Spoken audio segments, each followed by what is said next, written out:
Terima kasih pimpinan. Assalamualaikum warahmatullahi wabarakatuh. Pimpinan dan anggota Komisi 2 yang saya hormati, Bapak Menteri Menpan RB, Pak Zauranas, beserta seluruh jajaran yang hadir pada kesempatan yang berbahagia ini, hadirin dan hadirat yang berbahagia. Menyimak dan mendengar apa yang dipaparkan oleh Pak Menteri dan membaca berita tentang sikap pemerintah yang disampaikan oleh Menpan RB ke berbagai mass media, dan itu adalah berdasarkan permintaan daripada Bapak Presiden tentang kebijakan non-ASN. Saya meresponi apa yang Bapak ungkapkan itu, di mana kebijakan itu adalah tidak akan mem-PHK para non-ASN, di mana PP yang mengatur tentang itu, bahwa tanggal 28 November sudah tidak ada lagi namanya non-ASN itu. PP ini tentunya membuat galau para non-ASN. Tapi dengan berita-berita yang Bapak ungkapkan, dan saya menggarisbawahi terhadap apa yang menjadi arahan Bapak Presiden, tentu para non-ASN merasa gembira karena diperlakukan sesuai dengan harapan dan keinginan. Tetapi saya melihat belum jelas grand design daripada solusi terhadap mereka-mereka itu. Yang ingin saya sampaikan adalah berdasarkan Undang-Undang Nomor 5 Tahun 2014, PP Nomor 49/2018. Ini kan menjadi simalakama bagi pemerintah pusat, di mana pada pasal 96 dinyatakan bahwa PPK dan pejabat lain dilarang untuk melakukan pengangkatan di luar non-ASN dan P3K. Artinya dilarang mengangkat para non-ASN. Di satu sisi, Bapak di PP ini juga mengatakan bahwa yang 2018 ke bawah, itu dinyatakan bahwa pegawai non-ASN masih dapat bekerja sampai dengan 2023. Artinya adalah non-ASN yang diangkat sebelum tahun 2018. Logika berpikirnya adalah pasal 96 itu menyatakan di atas 2018 tidak ada satu pun institusi ataupun pejabat untuk melakukan pengangkatan non-ASN. Dan kita selalu berbicara tentang hal ini. Berapa sebetulnya jumlah non-ASN itu? Validitasnya sampai detik ini saya katakan juga belum pas. Walaupun Bapak mengatakan dalam buku kerja Bapak ini mengatakan 2,3 juta lebih. Ini bisa saya konfirmasi kepada Bapak, ketika Bapak menyampaikan kepada kami, ada surat edaran yang Bapak sampaikan kepada seluruh institusi, baik pemerintah pusat ataupun daerah, ada yang tidak menjawab. Saya kesal ketika itu. Masa kementerian lembaga, apalagi pemerintah daerah, masih ada, kata Bapak, Maaf, saya ingat betul itu. Mau dibawa kemana pemerintahan kita? Masa Menpan RB yang ditugaskan oleh Presiden menangani persoalan-persoalan tentang aparatur sipil negara dan struktur kepemerintahan, masih saja ada pihak pemerintah pusat satu, saya ingat betul, saya tidak salah barangkali ini. Boleh dikoreksi kalau salah. Itu pernyataan Bapak ketika itu. Termasuk juga kepala-kepala daerah. Nah, berkaitan dengan Bapak baru saja masuk sebagai orang yang diberi amanah oleh Presiden sebagai Menpan RB, Bapak keluarkan surat edaran. Saya juga menyampaikan ketika hasil reses dan juga ada konferensi yang dilaksanakan di MPR ini, saya juga adalah sebagai narasumber. Mereka itu mengeluh dan menyampaikan kepada MPR ketika itu, satu di daerah dapil saya ketika itu di Pariaman dan Kabupaten Solo, sikap daripada pemerintah tidak sebetulnya maksud Bapak Menteri ini sangat luar biasa. Untuk menampung semua data-data itu jangan ada yang tinggal. Sehingga Bapak akan membuat grand design mau dikemanakan para non-ASN ini. Kalau non-ASN ini berbagai macam juga levelnya Pak. Yang saya ungkapkan ketika itu adalah di mana BKD tidak meresponi, malah Kepala Dinas Pendidikan Pak. Itu di Padang Pariaman. Datang para guru kepada saya, dia mengatakan data kami tidak bisa dimasukkan menjadi bahagian dari surat edaran. Saya ingat betul ketika itu standarisasi untuk direkrut minimal umur 56 tahun kalau saya tidak salah. Kedua, masa kerjanya lebih dari 1 tahun. Surat edarannya, Bu. Kalau saya tidak salah, itu bunyinya. Yang intinya yang ingin saya sampaikan adalah masih banyak Bapak Menteri, kepala-kepala daerah, karena apakah kepentingan politik dan lain sebagainya, kalau di Kabupaten Solo saya katakan, orang yang sudah berstatus K2 tidak masuk dalam update data itu. Dia menyampaikan ketika itu di sini Pak. Dan ini adalah pengulangan dari apa yang pernah saya sampaikan. Silakan lihat di YouTube nanti. Pernah. Yang ingin saya sampaikan adalah non-ASN ini ketika kami bicarakan Pak, selalu saja naik nilainya Pak. 500.000, 900.000, 1,2, 1,6, sekarang 2,3. Dan 2,3 juta ini pun saya rasa masih banyak masyarakat yang non-ASN itu berharap dia adalah bagian daripada surat edaran yang Bapak sampaikan kepada pemerintah. Oleh karena itu, tentu yang ingin saya pertanyakan adalah bagaimana sikap pemerintah, terutama Bapak Menteri Azwar Anas, yang mengomandoi tentang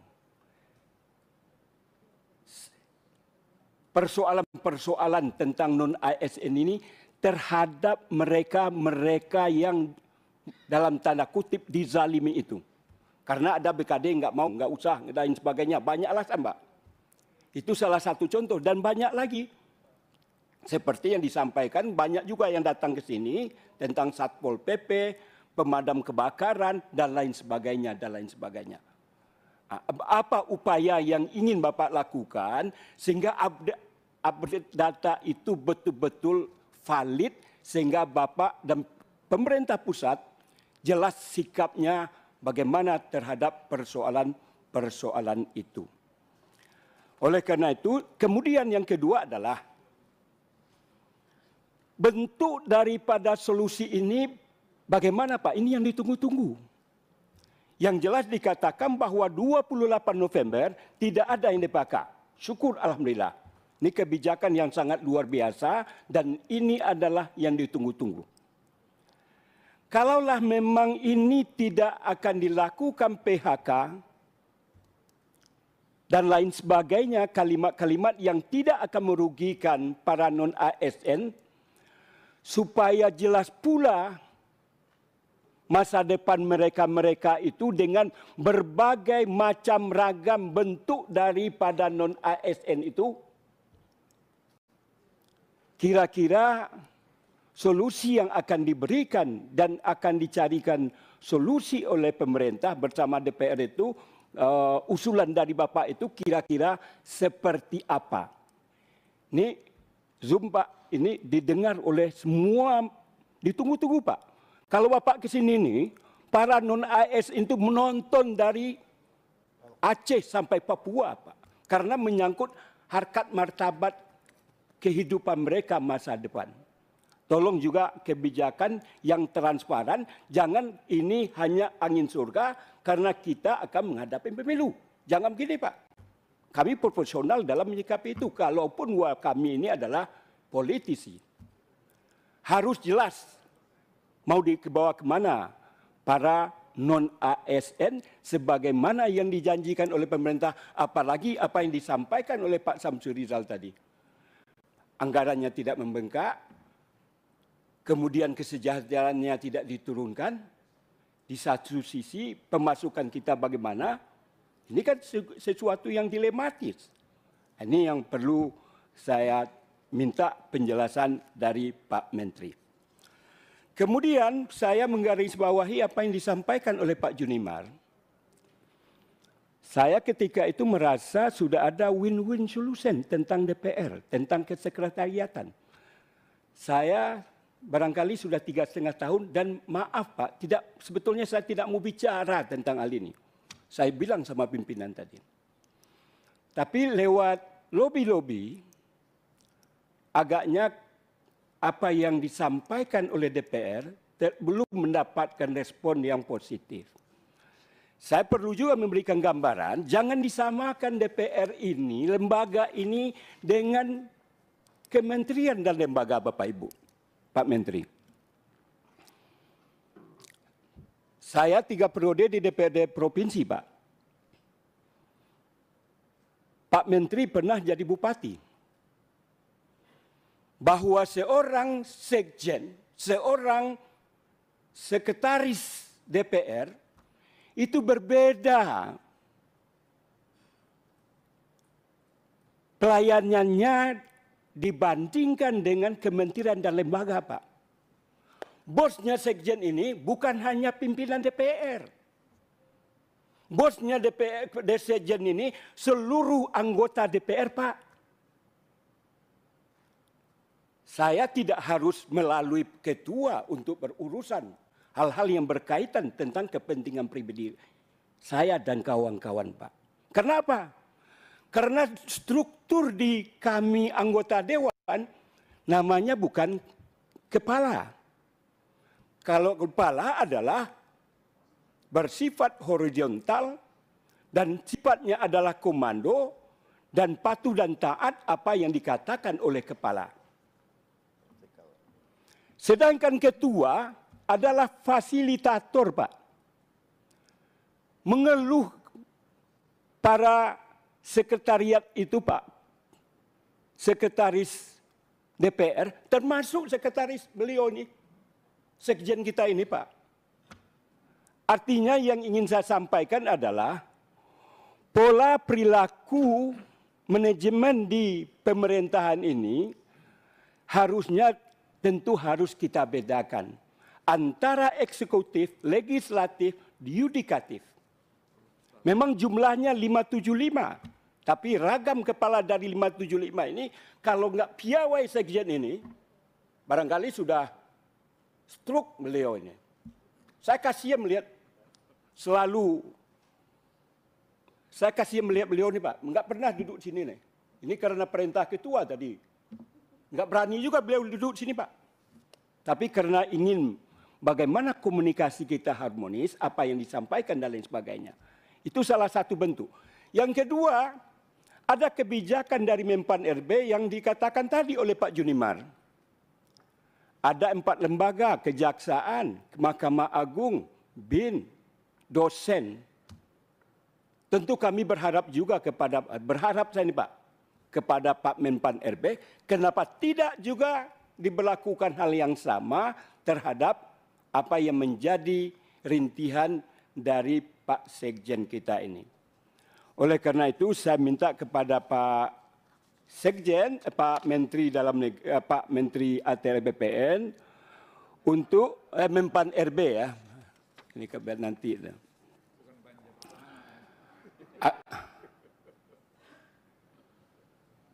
Agar bisa merevisi Pak. Surat yang Bapak keluarkan nomor 521 MSM 0100 2003 untuk membuka ruang sebagaimana yang saya katakan tadi Pak.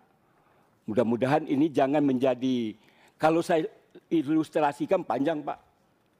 Kerja-kerja daripada sekretariat ini nggak sama dengan di institusi yang lain, bisa kerjanya itu sampai pagi Pak. Dan itu pernah saya alami Pak. Sampai subuh, lanjut lagi rapatnya Pak jam 10. Telah baru ketok palunya jam 4, jam 5, lanjut kita briefing. Dan itu tidak hanya kami anggota panja atau pansus, tetapi pasti didampingi oleh sekretariat. Inilah dedikasi yang dipersembahkan oleh sekretariat kami. Tentu baru pertama kali saya ngomong Pak, maaf saya sebetulnya nggak berkehendak, tapi karena perintah Pak Junimar, itu yang disampaikan tadi, betul serius Pak. Malu saya bicara, ini sebetulnya lewat lobi antara Pak Junimar, Pak Doli dan pimpinan yang lain dengan Pak Menteri, menurut hemat saya ini sudah selesai nih. Ini masalah rumah tangga kita cukup dibicarakan secara personal, tetapi karena ini sudah beberapa kali dilakukan oleh Sekjen DPR RI, saya terpaksa juga untuk mengungkapkan ini, karena ini adalah juga merupakan aspirasi dari anggota DPR RI. Bukan Komisi 2 saja nih Pak. Karena corongnya di sini adalah untuk bisa bicara dengan Pak Menpan RB adalah Komisi 2. Kami ini ada Pak Menteri, nih ini, ya enggak, saya bicara nanti beliau enggak dengar, saya ngomong beliau ngomong tentu enggak tahu. Saya ingin sampaikan adalah ini adalah aspirasi kawan-kawan anggota komisi dari 1 sampai dengan 11 dan juga alat kelengkapan dewan lainnya. Jadi jangan Bapak lihat ini adalah aspirasi Komisi 2. Barangkali demikian pimpinan. Terima kasih. Assalamualaikum warahmatullahi wabarakatuh. Waalaikumsalam warahmatullahi wabarakatuh. Terima kasih Pak Gus Padigaus.